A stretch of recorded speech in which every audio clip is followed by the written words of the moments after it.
Welcome to Coach and Company, presented by Code 3, now streaming.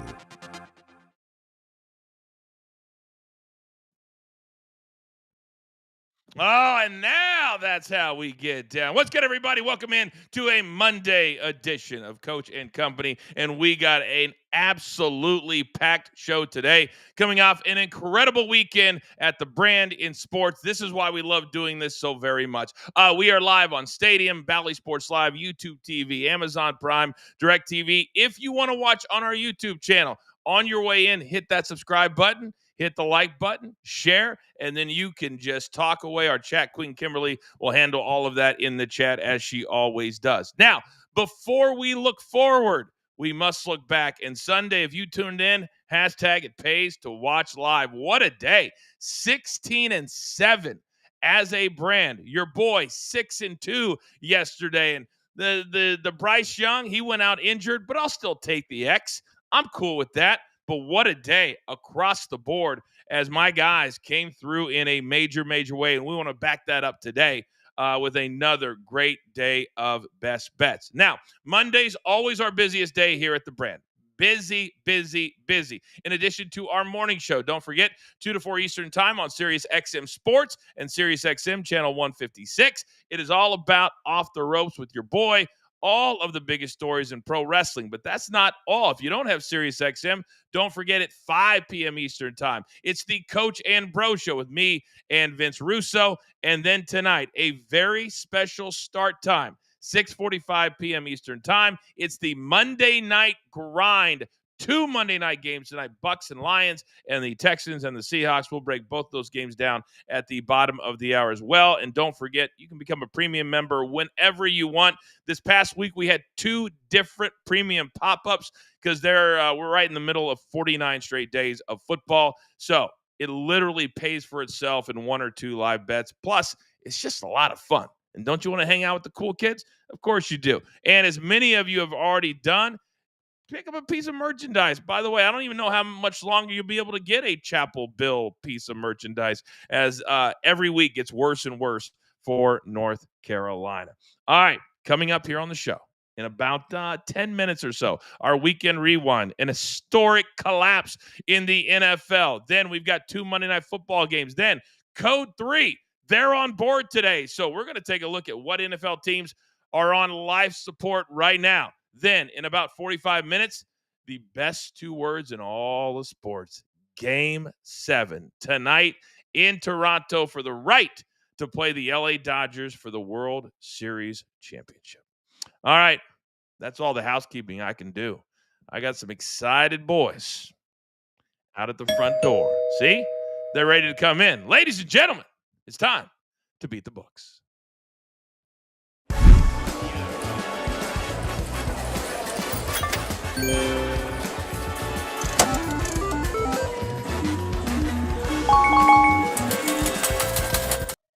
Oh, and today I have what I like to call the A-Team. Oh, and look who's back from a little vacay, hanging out with the fam, live from Memphis, Tennessee. DG, how did you enjoy the day yesterday in the NFL? I saw you went 1 for 2 with your kicking props.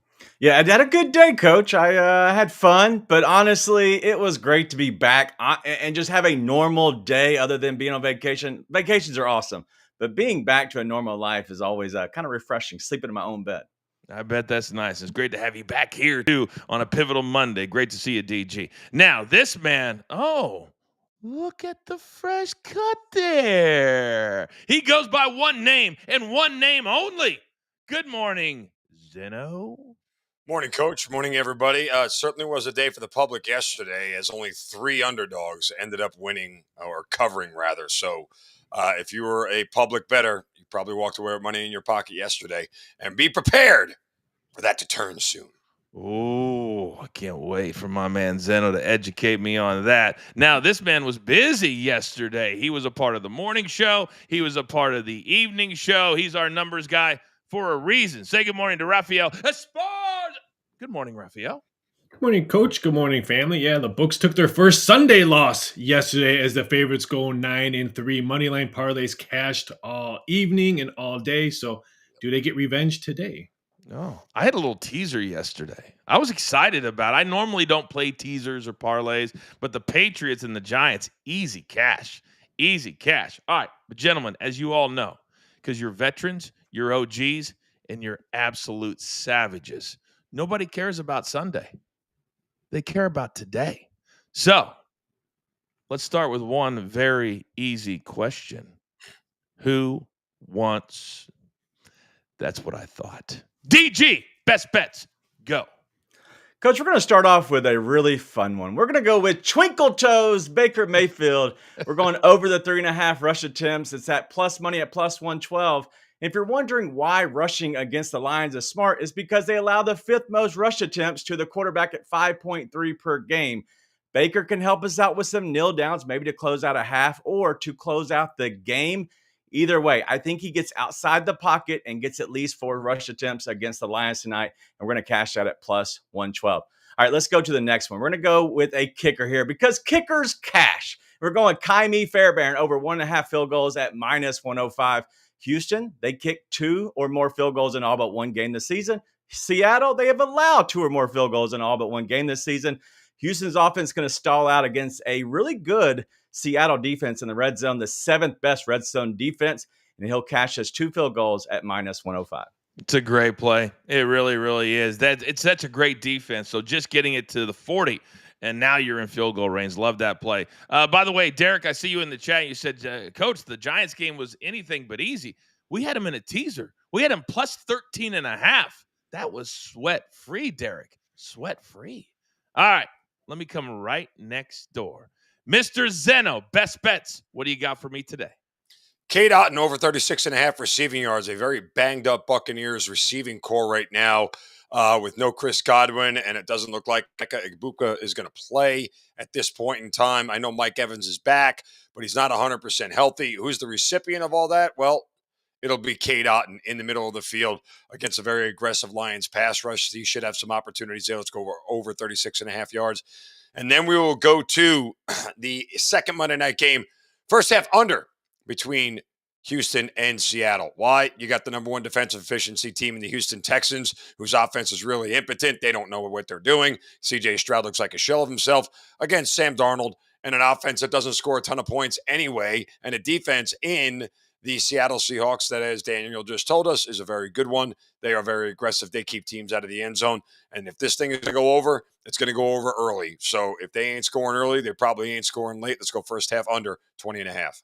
You know why I like this one so much, Zeno, is because it's a 10 o'clock start. Yeah, you get to go to bed. Yeah, we got to get our asses to bed. We got to get up early and do this Always show. part of the handicap. Always part of the handicap late night games. First half only. I appreciate that very, very, very much. All right. So, yeah, tonight the games start 3 hours apart instead of that staggered hour and 15, 7 p.m. Eastern, 10 p.m. Eastern time. DG, Zeno, awesome. All right, Raphael. Look like you got your game face on today, Raphael. Is that a game face I see? Oh, I just saw a play come through the board, and it caught me a little bit distracted. So. Would you like to share or no? I say that under bet that Zeno just said, wait, I think it could go up a little bit to get a better number. For some odd reason, over money just came in on the very, very late game tonight. Oh, on the first. Okay. Very, very good. Keep that in mind. Hashtag it pays to watch live. Raphael, best bets. Go. We're going with Jahmyr Gibbs over 24.5 receiving yards, not rushing yards, receiving yards. This one opened up at 22.5. This one will probably go up to 25.5. Yes, Tampa Bay stops the run pretty much all the time, but they can't stop their running backs from catching the ball. They're 5th. They give the 5th most receiving yards from running backs, 55 receiving yards per game. I think Gibbs has a really good day out of the backfield catching screen passes. I think he goes over 24.5 receiving yards. And then give me the Seahawks first quarter. I'm going to bed early. Give me the first quarter minus a half plus 125. Look at Seattle to get off hot and start, and I think their home crowd will put them into good positions right away from the first quarter. I think they put a touchdown in quickly. Hawks 4 wins this year, have won the first quarter prop bet all 4 games. All right, very, very good. Gentlemen, I have a feeling we have a lot of green check marks. But as I always say, sometimes you got to lead by example. Yesterday, a solid 6-2. I'll take the L on Bryce Young. He got knocked out. So I said, would the sports books have paid us back? So if not, I'm going to take the X. But today, I think I got 3 absolute bangers. I think tonight, despite all of the injuries that Zeno just talked about, I still think we're going to have a shootout tonight. I think it's going to be an over 52.5 minus 110. Also, because the Lions just scored 17. And what did Dan Campbell say after the game? 17? Just not enough.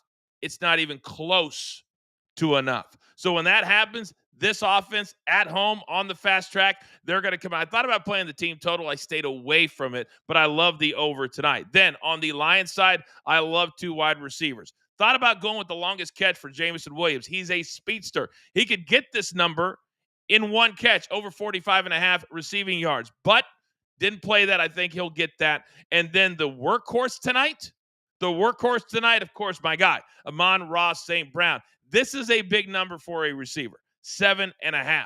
But he catches the ball everywhere. And when they're looking on 4th down, they go for it more than any other team. 3rd and 5. That's why I didn't play his yards, because he can get 9 for 60, 10 for 70. So I like the over 7.5. Minus 103. I love that juice as well. Gentlemen, while we have a couple of extra minutes, speaking of the NFC North, Zeno, let me come over to you. Because yesterday you had 2 teams that had pretty solid wins. Green Bay, they remain in first place. But the Chicago Bears, Mikey P's team, they beat the Saints by 12. They're now 4-2. Are we a believer, Zeno, in either one of those teams? I wouldn't call either one of those wins solid, to be honest with you, Coach. The Green Bay Packers and Jordan Love are an inept offense, and they will not go anywhere until he learns to play at a higher level. That's just the reality of it. I give credit to the Cardinals defense, one of the dogs that won yesterday, one of the dogs I was on, because they certainly were good. But if you get a higher level quarterback other than Jacoby Brissett on the other side of the field, the Packers lose that game.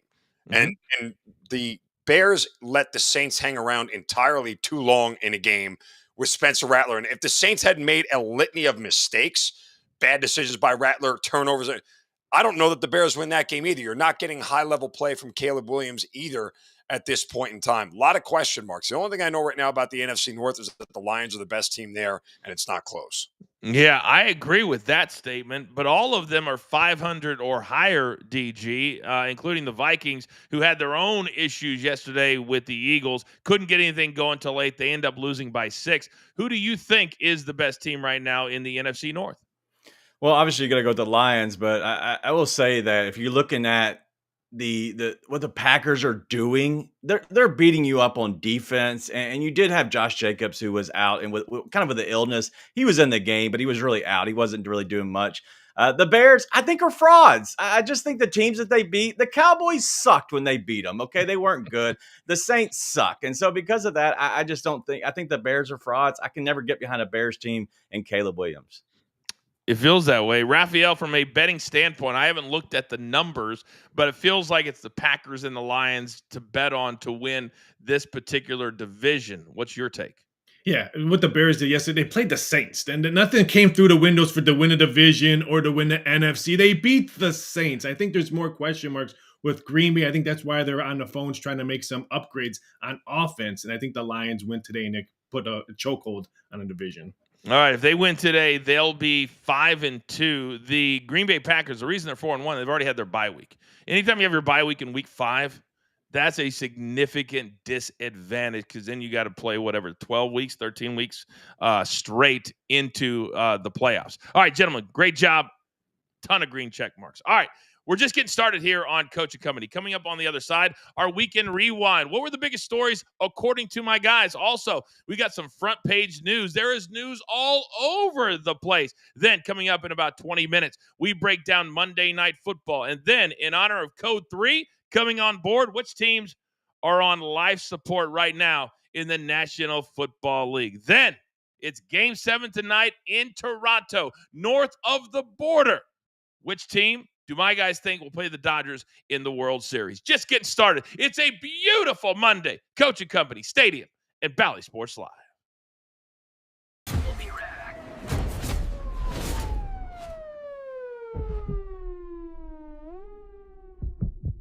Freaking really cool right there. I don't know. I don't care what you say. All right, gentlemen, break number 1, topic number 1, Dolphins. And Zeno, I'm going to start with you because Ian Rappaport just a few minutes ago came out and said the Dolphins are not planning to make any changes today. Do you believe him?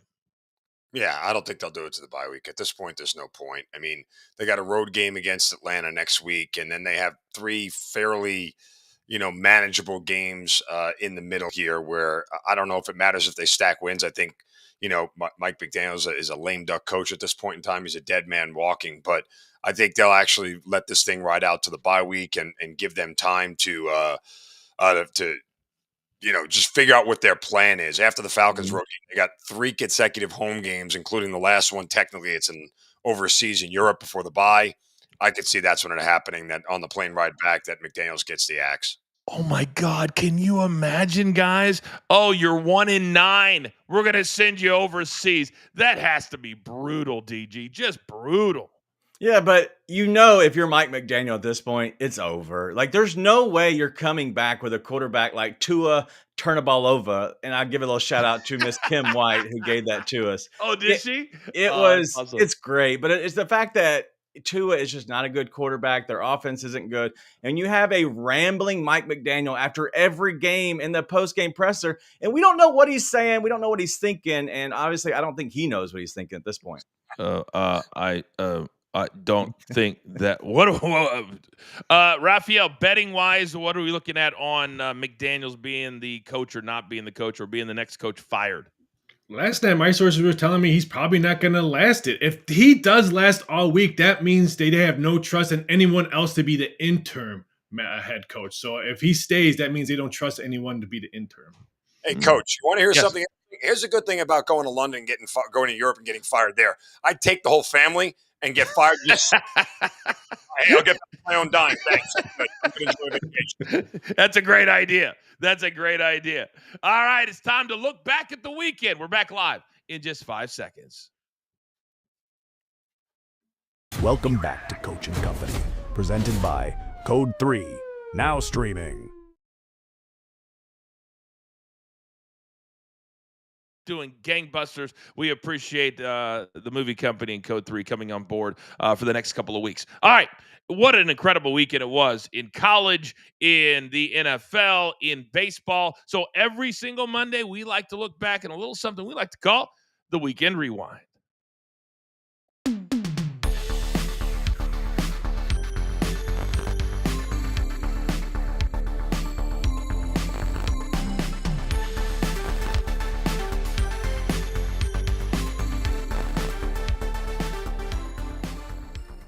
All right, DG, I want to start with you because on a weekend in college football, when there were a ton of big upsets in the top 10, there's one that may have got lost a little bit, and it's a pretty cool story.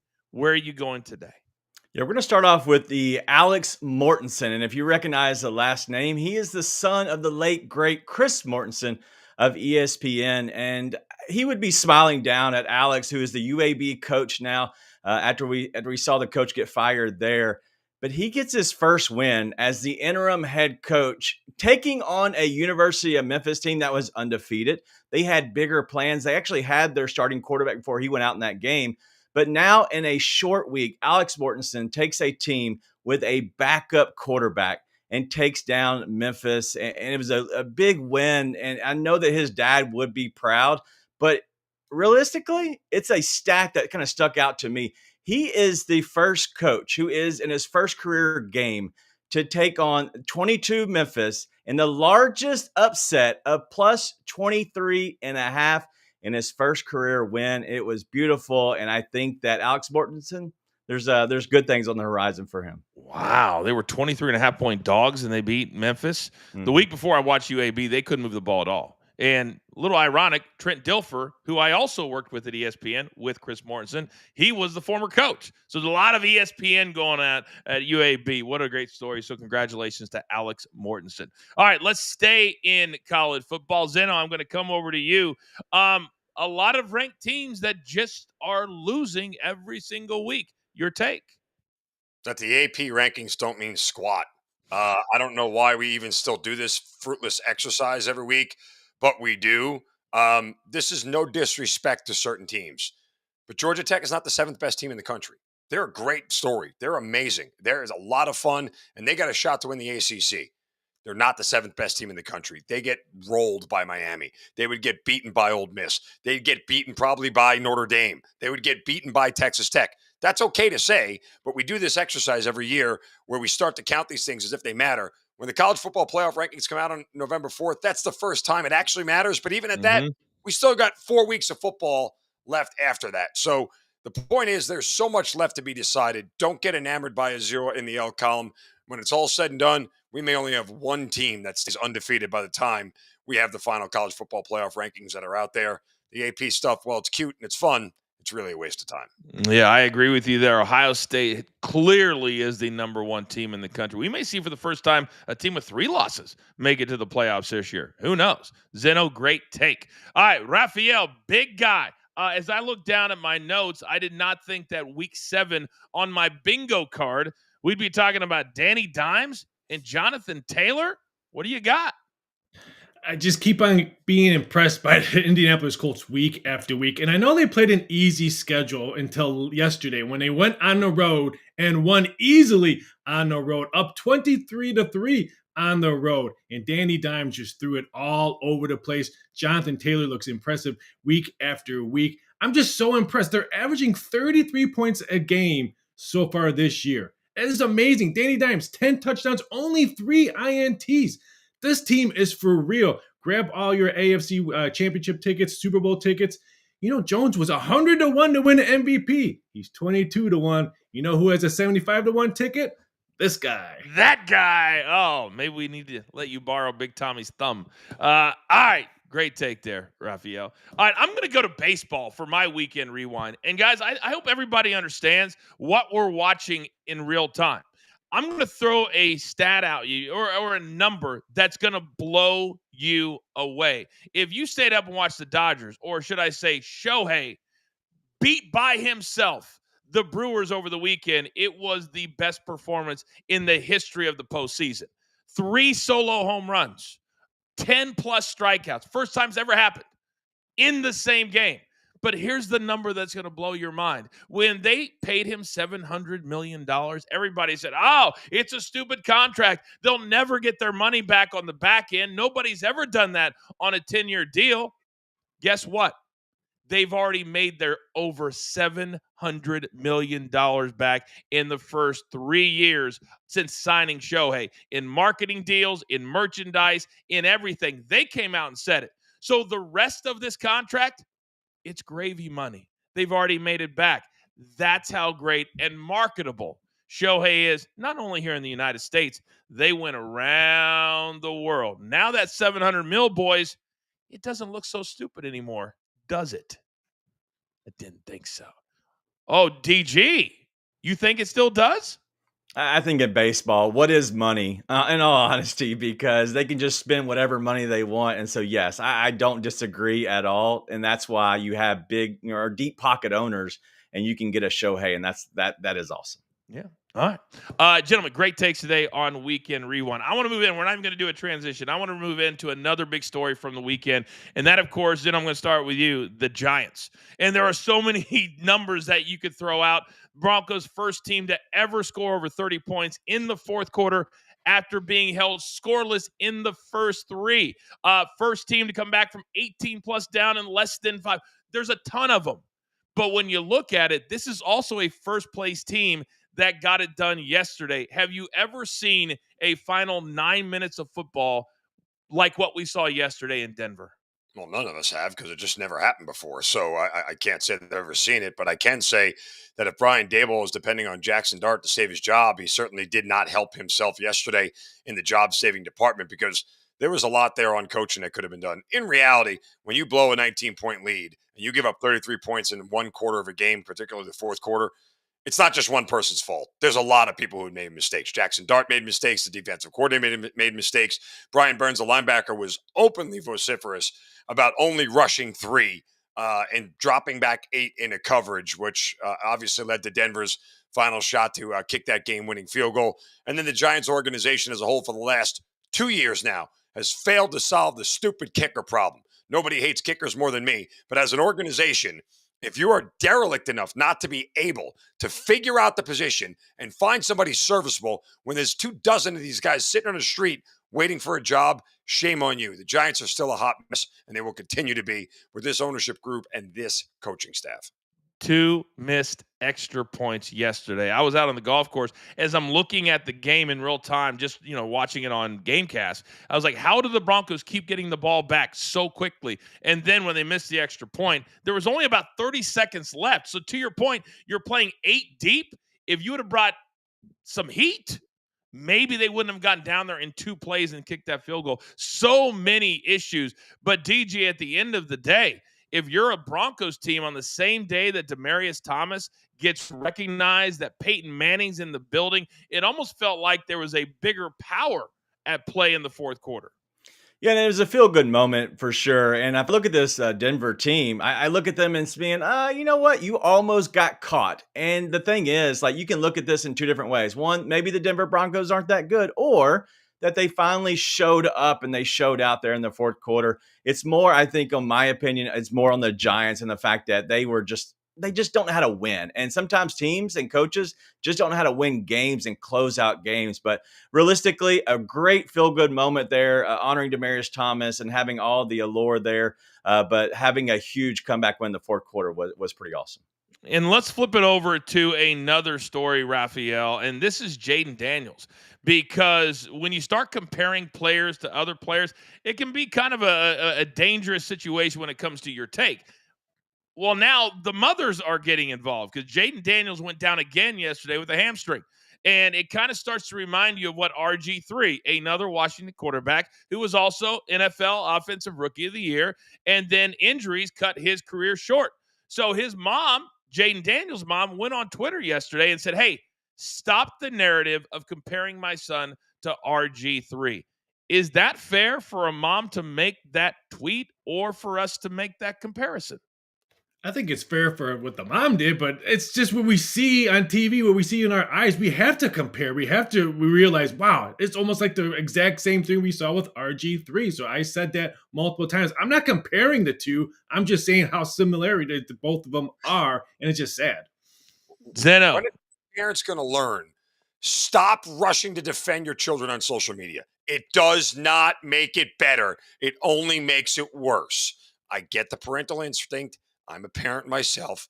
Find a different way to address the issue through someone else or around someone else or whatever it may be.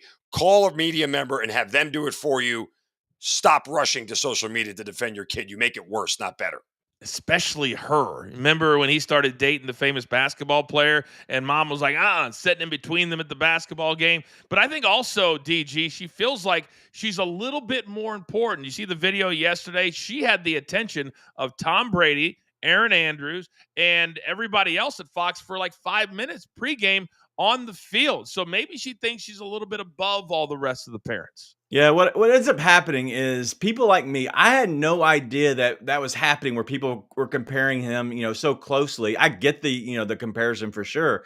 But now that she spoke on it, it just brings a whole new light to it, to a bigger, broader audience. And now even more people are talking about it. It did not work in her favor to what Zeno said. You just brought more light to the topic. And so everybody is going to be talking about it now. How about the bigger topic that they're without their quarterback now, and a hamstring injury just kept George Kittle out for 5 weeks? That's, to me, hamstring, when you're a running back, quarterback, receiver, the worst injury you can have other than a season-ending injury. So now the Commanders have to figure out, how do we move forward potentially with Jaden Daniels missing multiple weeks? Instead, we're talking about RG3. Crazy, crazy, crazy. Gentlemen, well done. We're only halfway home here on Coaching Company. Coming up on the other side, what teams or team is on life support right now? That presented by Code 3. And also, we got 2 Monday Night Football games tonight. That's right. We've got the Bucks and the Lions. We got the Texans and the Seahawks. We break it down, and then don't forget Monday Night Grind tonight, where we have best bets, and we go a little bit deeper with props as well. I love this show. I love Mondays, and I love all of you. Coach and Company on Stadium and Bally Sports Live. We'll be right back.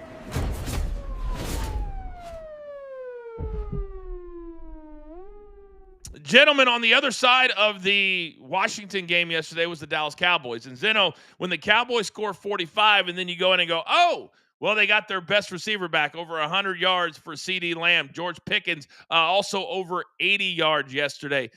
They keep doing this. They draw us in and go, oh, maybe we're a decent team. 3-1, 44 points. Your thoughts on the Cowboys? Cowboys will always be an above average team because Dak Prescott is their quarterback. He's a top 5, top 7 quarterback in the league. This isn't a debate. No one can say otherwise. You can hate whatever you want, but the reality is the guy just goes out there and produces year in and year out when he's healthy. As long as he's there, they are at worst a 7-win team. They will win 7 games because Dak Prescott is their quarterback. That's not enough to be, Super Bowl champions, but that at least puts you in a playoff conversation every year. It does. DG, when you look at what he did yesterday, clean, 21 of 30, 264, 3 scores. Javonte Williams, 19 carries, 116 yards. So it wasn't just a shootout, 390 yards for Dak Prescott, but damn. But when he's good, they play good, like Zeno said. How about them Cowboys, coach? And yes, the offense is awesome. Dak is awesome. CD is awesome. George Pickens. There's a lot of good things to talk about, but I'm just going to be honest. We're always going to keep it a buck here. That defense sucks. Like, it's one of the absolute worst. And so you're having to ask more of Dak and CD and the pieces to be great. And that's why they're never going to be great at all. They're going to be good. They're going to be above average, but they're never going to be great because that defense isn't good. Are you saying that Marcus Mariota isn't a guy that can come in and just shred any defense, much less the Dallas Cowboys? Mariota did have 2 carries for 34 yards, though. He did do a little something. Running for his life. Yeah, he was kind of running for his life. All right, gentlemen, time to put our thinking caps on. Who is on life support? Also, we break down not 1, but 2 Monday Night Football games. We're going to do it right now. Ladies and gentlemen, we are back live on Stadium, Bally Sports Live. Wait for it. That's right. 5 seconds. All we want to do is save your life. Some of you don't make it easy. Get out of my house! She's been having a little trouble breathing lately. Define lately. Code 3, all about the last 24 hours on the job there. You recognize a lot of those comedians. So what I thought it would be fun to do today, guys, is find one team in the National Football League that we think is on life support, that just maybe has 1 week left, maybe 2. So, DG, I'm going to start with you. What team to you is on life support right now? That's the Washington Commanders, coach. And you're looking at a team that probably lost their quarterback for multiple weeks in Jaden Daniels, who now has a hamstring injury. But if I could just look up their schedule real quick. So now they go and play the Chiefs on Monday Night Football, then the Seahawks, then the Lions, then they go to Madrid and play the Dolphins, who aren't good either, but you're still having to go overseas to play them. And then you get to their bye week in week 12. They could miss Jaden Daniels in all of those games. They're 3-3 right now. Marcus Mariota is just not that great, or at really just a good quarterback at all. And so this Washington team, who honestly, they were such a surprise team of the season last year, they're not surprising anybody anymore. And because of that, I think their season could be toast and definitely on life support. And that game next week is on Monday Night Football at Arrowhead. Not a place you want to play on Monday night, especially now that the Chiefs are healthy 31-0 yesterday over the Raiders. Zeno, coming over to you. What team in your mind is currently on life support? Well, I mean, there's a couple of them. I mean, I'll go with the Atlanta Falcons just because of what happened last night. You can't go from beating the Buffalo Bills at home and taking out the best quarterback in the league to dropping a game against a banged-up, injured 49ers team and having your coaching staff be wildly inept, your failure to execute short-yardage situations in a game, having 12 players on the field at one point on defense, and then having 10 players on the field on a critical 3rd and 13 that your team gave up a 13-yard first down on 3rd and 13 seems to indicate that things are starting to come apart here. This is a Falcons team that, despite having an easy schedule, hasn't made the most of it. They are wildly inconsistent. You can't lose 30-0 to the Panthers and then go beat the Bills and then lose in a game where you can't score against the banged-up 49ers team. So with the Panthers now sitting in second place in the NFC South, the Falcons may be looking at an uphill battle the rest of the way. It's rough watching a young quarterback too. He cost them 3 points at the end of the first half when you've got to make sure you're outside of the pocket. A veteran does that. He didn't do that. That was 3 they lost by 10. That would have changed the whole second half. My team, I'm going to go 50 miles where I'm sitting right here. They've lost 3 or 4. I'm talking about the LA Chargers. They've lost a ton of players to injury, nothing they can do. And it almost feels like they're the Bills and the Ravens. They've got an all-pro caliber quarterback in Justin Herbert, but yet he looks around every week going, where are my guys? I've got Keenan Allen for the second time coming all the way back around. Winston Johnson, he's solid, but running backs, they have Najee Harris is out. I mean, who do we have right now? And now you're a game back. The Chiefs are getting healthy. To me, the Chargers, big time live support. Zeno, I want to come back to you because I'm very curious. Who would your second team be? I mean, anybody that's not named the Titans, Jets, and Dolphins? No, I'm kidding.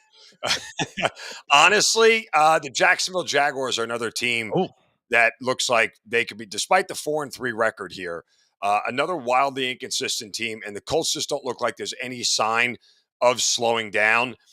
Every time, with the exception of the Chiefs game this year, every time you've asked this team to step up in class, they come up short. And they've lost back-to-back games at home. Now they got to go on the road to a team against the Raiders where they were blown out this week. It just sets up like a bad spot for Jacksonville. And then they get back to another division game against the Texans. Before you know it, this team could be 4-5, under 500, and falling way out of the playoff picture. I agree. What if I threw this out? I said for a lot of different reasons. What if I said the Buffalo Bills were on life support? No, you're overreacting. Why? Yeah, why? Well, hear me out.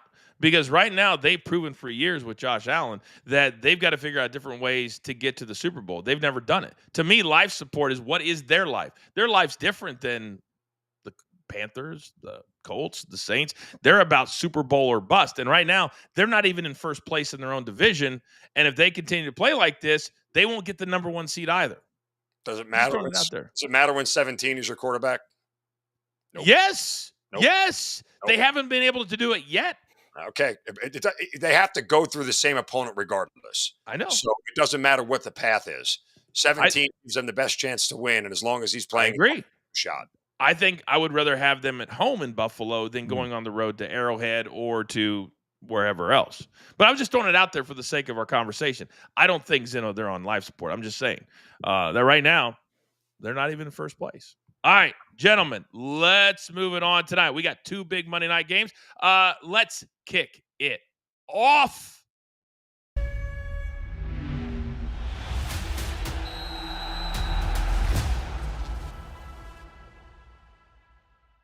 Back on, he always gives me 1 or 2 nuggets. Where is my Raphael? Raphael, I need 1 or 2 nuggets on tonight as we're still, about 12 hours away from kickoff tonight. What do you got? Well, the first one, Baker Mayfield's passing yards. It's opened up at 234.5. Right now at BetMGM, it's 240.5. But ESPN, Bet, FanDuel, and DraftKings has 250.5. Wow. Bet them now because I think by kickoff, it's going to be around 251, 252. I think everyone's going to make it go over his passing yards tonight. And then the last game, the Seattle Seahawks. The reason why this number will move to 3.5 is because all the money line money coming in. Money line at -3 should be about 165. Most books have 170 and 175. Money's not coming in on the side that's going to move it to 3.5. It's all the money line action coming in on the last game that's going to move it to 3.5. All right, 2 really, really good nuggets. Raphael will drop into the chat. Let's bring my guys back on, DG and Zeno. Zeno, let's start with that first game, Bucks and the Lions. I think there's a lot of difference in this passing yards because of the injuries that we've already talked about. How much do you think that'll affect Baker Mayfield and that number and that offense?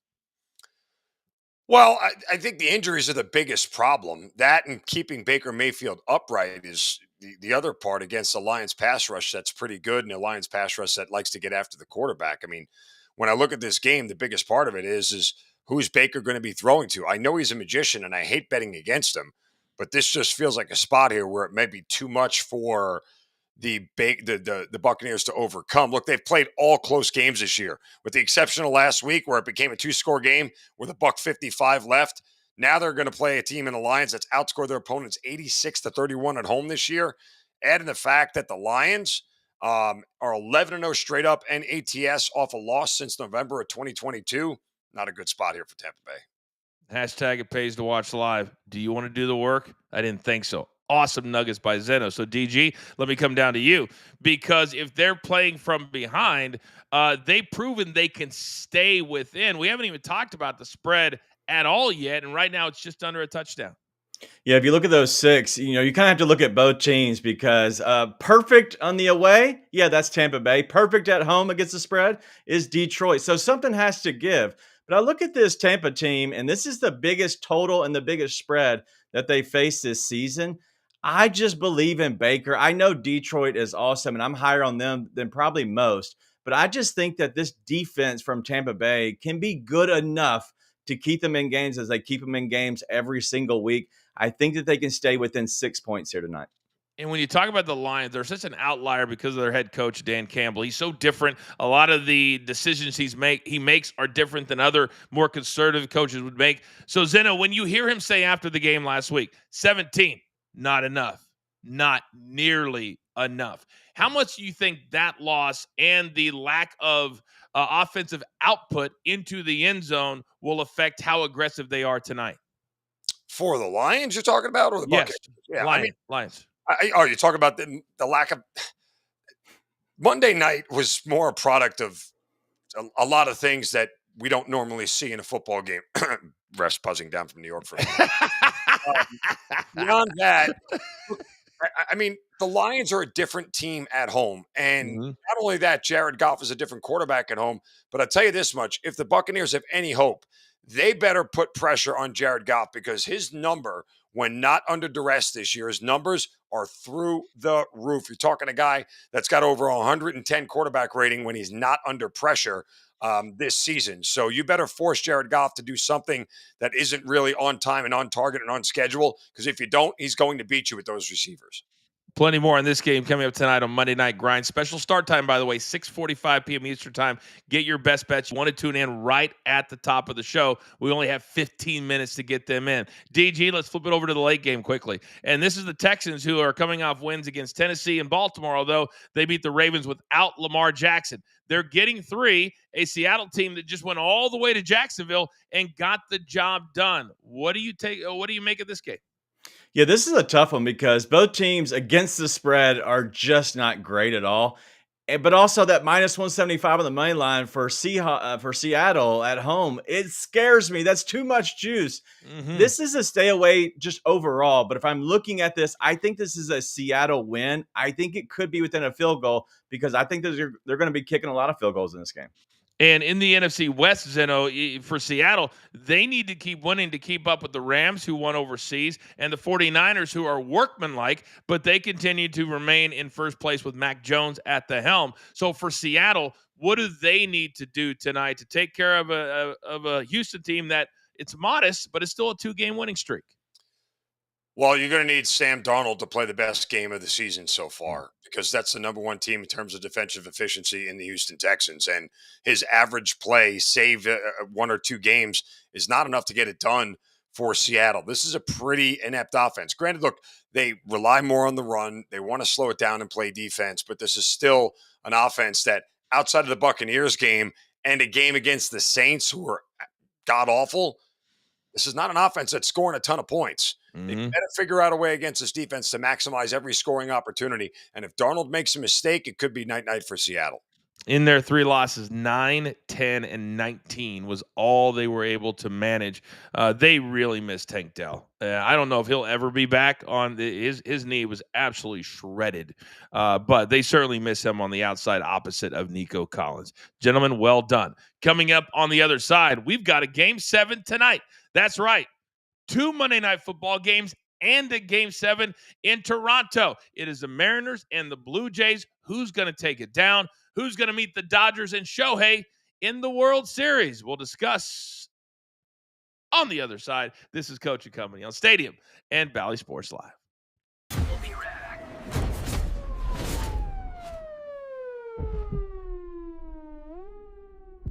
All right, boys, we got to give some flowers to Drake May and this New England Patriots team because they're now 5-2 with a win, meaning they own the tiebreaker over the Bills right now. DG, let me start with you. Are you now a believer in the Patriots and the way that Mike Vrabel has put this team together?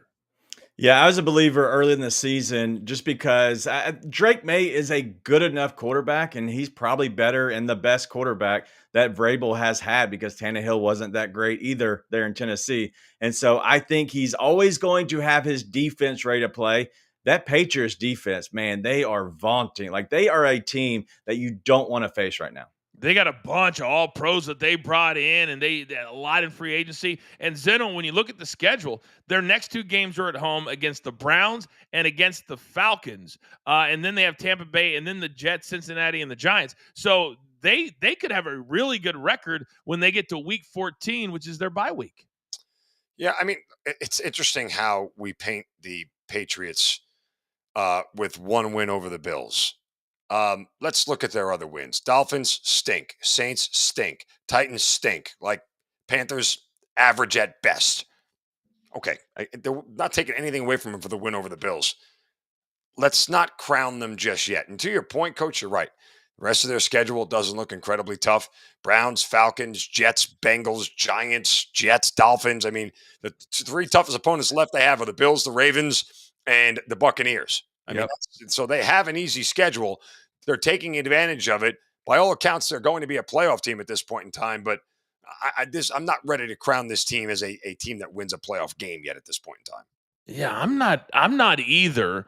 I do like watching them play, though. And for a fan, in my enjoyment, watching Drake May play as a gunslinger, I like when a quarterback lives up, at least early, to expectations and why he was a high draft pick. But also, I like the fact that now Josh Allen has some competition in this division.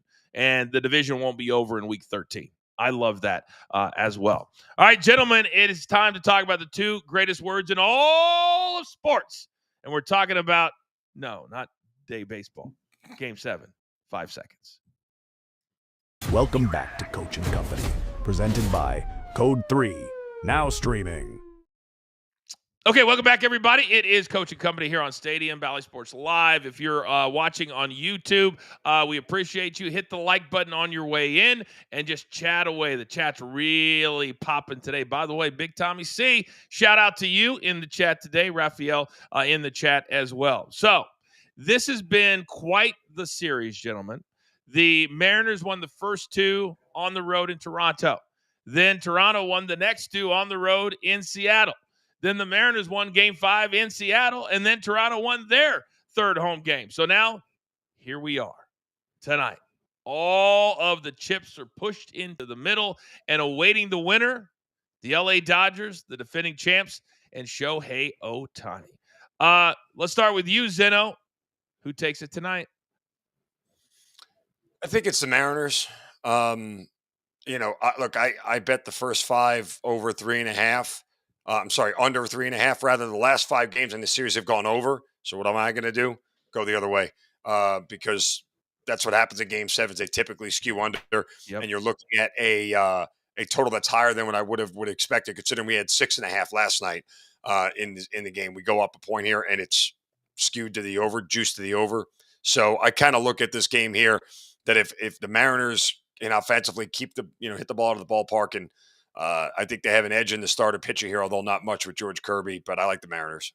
DG, let me come over to you. Are you also on the away team to get it done?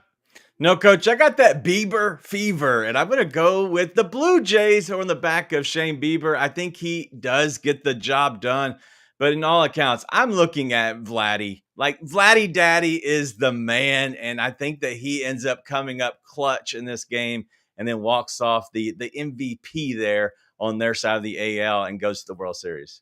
He was great against the Yankees. He was the deciding factor, and he's been great the second half of this series. So, Raphael, let's look at it from a numbers perspective. Anything popping off for this Game 7? Keep an eye out for the Seattle 3-teamer. The Mariners are playing tonight, the Seahawks are playing tonight, and the Kraken are playing tonight. That could affect the Seahawks number, which they play last, because all that liability will be on the last leg of the parlay. I like Toronto tonight. I think this number comes down a little bit. I'm waiting if I can get a minus 125. I think the Blue Jays take care of business. I wonder what Big Chuck thinks on that Kraken game in the MLS. They're getting very close to the playoffs as well. I always That's forget NHL, coach. NHL, coach. Kraken's Oh NHL. my God, what am I thinking? All right, NHL, yes. What is the name of the MLS Sounders. team? Thank you, Sounders. Sounders. I mean, I'm an idiot. I always forget though when you teach us that the number can be affected by parlays and teasers and things of that nature. I never think like that. So if that's the case, how would you bet if you had to bet the Zeno and you got all of these Seattle teams? Would you go opposite, or what would you do? I mean, I'm not into cross sport parlays. You're just bringing a whole level of variance. That sounds stupid to me. Parlays as it is, or suckers bets. Like, I don't. Why am I going to bring in variance of two different sports? It just, my mind can't operate that way. So I can't either. I just take Seattle Mariners to win this thing. I can't. The only day I do it is Super Bowl Sunday. That's the only time, because there's a ton of like fun ones. But DG, I know you like to be a little bit out there sometimes when you bet. It looks like this is right up your alley. Oh, this is right up my alley. Why not? There's got to be a free. Like, I'm looking around. There's got to be a free bet around here somewhere. And so I think that I would take that just for the fun. And if it's somewhere free, why not? Very interesting. Very interesting. All right. We'll be, 8 o'clock? We won't be live betting this, but we'll take a look at the numbers tonight on the Monday night grind at 6:45 p.m. Just see any late games, but God willing, we'll be off the air by 8:08. If not, I'm going to be unhappy because that's show number 5. All right. We're coming off a 16-7 day yesterday. If you're just joining us, you weren't here at the top of the hour. That's pretty good in the world of sports betting. But we never rest on our laurels. And we're right back at it today. It's time to lock it in.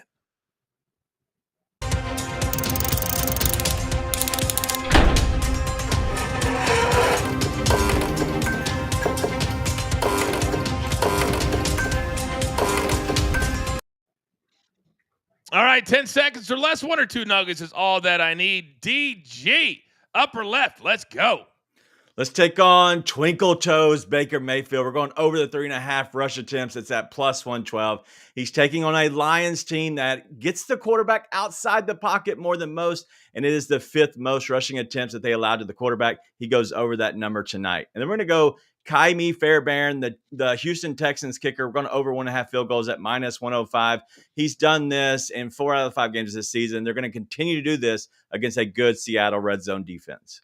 And apparently DG's got a twin. The disrespect is palpable. Raphael, what do we do? I kind of missed it. I don't know. I don't know what you're talking about. I'm a little bit in the dark. Oh, you don't see the graphic? Oh, now I do. Yeah. Hello. I do have a twin. Now I got a triplet. I got a triplet now. We're going with Jahmyr Gibbs over 24.5 receiving yards. Opened up at 22.5. One book just moved it to 25.5. So I would say hurry up and grab that now. And we're going to take the Seahawks first quarter minus a half at a plus 1.25. I just think the Seahawks start off hot. They win this game. I think the first quarter is when they start scoring early. Very good. Mr. Zeno, what do we got? Buccaneers tight end Cade Otton over 36.5 receiving yards. He should be the benefactor of a banged-up receiving core for Baker Mayfield and go over this number. And then Texas Seahawks first half under. You're talking about 2 defenses that are very good, including the number 1 defensive efficiency team in the Houston Texans and a Seahawks team that doesn't give up many points at home first half under 20.5. Big Cheesy, I see him in the chat. He agrees with you. He likes the first quarter under, which is 7.5 in that Texas Seahawks game as well. So a little synergy with Zeno and Big Cheesy. Then I got 3 plays tonight. They are all in the first game. I think the Lions come out, and they're absolutely going to be slinging it all over the place. Jameson Williams, this guy could absolutely fly. Over 45.5 receiving yards. He can do this in one play. A little juicy, but sometimes the juice, it's worth the squeeze. Then Amon-Ra St. Brown. This dude catches early, often, short, late, deep, distance, whatever words I can come up with. Over 7.5 catches at minus 103. Then I think it's going to be an absolute shootout. I really, really do. I think the Lions go north of 30. I think the Bucs get north of 20. So you put that together, 52.5 minus 110. All right. At the end of every show, we like to make you a little bit smarter. Raphael? The Seattle Seahawks have covered the spread in each of their last 6 Monday night games played on the West Coast. Wow. And tonight's played on the West Coast, correct? Yep. Where do you come up with these? I don't even. Do you like have a book, like an almanac or something? I have a spreadsheet. I used to write them all down when I see them and track them, but now I have a spreadsheet. Very interesting. Very interesting. Zeno, are we interested at all in a Blue Jays Dodgers World Series, or would you rather see an all West Coast World Series? I'm interested in betting the Dodgers because it doesn't matter who they play because they're going to beat the crap out of whoever it is. So I'm going to lay 2-1 and take the Dodgers. You're the best. I would love to know what goes on in your mind. It's absolutely hilarious. You said not much? No, not much. Or too much. DG, which team would you rather see, or does it matter to you? I like you can have, obviously you have the big jumper on Seattle side and you have Vladdy on the Blue Jay side. I'm always going to lean more to Vladimir Guerrero Jr. And so because of that, I would rather see the Blue Jays win and take on those vaunted, the mean people out the West Coast, those Dodgers. I would rather see the Blue Jays too. I'm not a Mariners fan. I think the Blue Jays would be more fun. Raphael, what about you, big dog? Series price is going to be the same no matter who wins tonight. Dodgers are going to be minus 240 up to 250, and Jays or Mariners will be plus 190, 2-1. So it doesn't matter who wins. 20 seconds in. Why is it okay in our minds as bettors that if it's a series like the last one of the year, we'll lay the minus 200 plus, but when it's a regular series in July, we always stay away? No, because of the whole philosophy of being pot committed, which is stupid. Like it's the last one, so we may as well go all in. No, that's dumb. That's a bad way to bet. I'm only laying it because the Dodgers are that much of a better team. It's kind of like when Scotty Scheffler golfs. Just bet Scotty Scheffler. Who cares what the number is? You're going to win money. Like, it's that simple. Very true. Gentlemen, well done. Understand this. We're done, and there's only one thing left to do. And I believe you all know what that is. You've got your marching orders. Let's take all of these Monday tickets straight to the pay window. My entire team, damn it, love them all. My man Zeno, DG, Raphael, Mikey P, and producer man. I'm simply the coach trying to keep this train on said track. We're just getting started. We grind for you, so we're going to win with you. It's Coaching Company, presented by Code 3. We'll see you later today. Have a great day.